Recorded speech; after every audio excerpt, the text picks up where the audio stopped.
Laura is a 12-year-old female who began stuttering around 4 years old. She just moved to town and is about to go to a new school in a month. She is afraid she won't make friends at her new school because she stutters. Alright, Laura, so let's get started. Tell me how your stutter makes you feel. No one will want to be friends with me because I stutter. Okay, so using a rating scale of 1 to 5, 5 being very confident, how confident are you in making new friends? 1. Okay, so we often engage in internal conversations with ourselves throughout the day. So many of us don't even realize we're having these conversations. For instance, imagine looking in the mirror at yourself in the morning. What's the first thing you think? I guess I'm pretty. Okay, so that thought is a part of our internal conversation. So having these kinds of conversations with ourselves is perfectly normal, and in fact, everybody does it.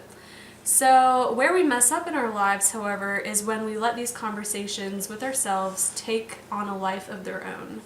So thinking that no one will be friends with you because you stutter can be considered jumping to conclusions, which means you interpret things negatively when there are no facts to support your conclusion.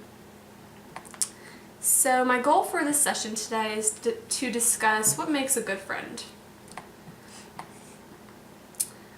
Let's list some characteristics that you like to have in a friend. They're honest and funny and are respectful.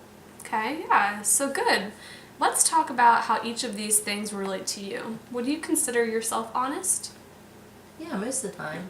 Okay. Would you consider yourself funny? Yeah, pretty funny. And would you consider yourself respectful? Yes. Yeah, so do you believe you can stutter and still have good honesty? And have good humor and respect? Yes. Yeah, so which means you are a good friend, no matter your stutter. So let's use that rating scale again, from 1 to 5, 5 being very confident. How confident are you that you can make friends?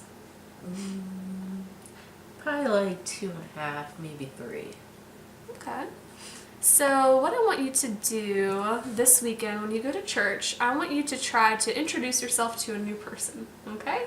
So this will give you some practice doing some social interactions before school starts in a month, and also you'll make a new friend at church. Okay. So next week with Laura, we will do some role playing to practice social scenarios that she might encounter at school. So we may practice ways she can introduce herself, we may brainstorm solutions to conflict resolution, such as what she would do if someone had a negative reaction to her stutter.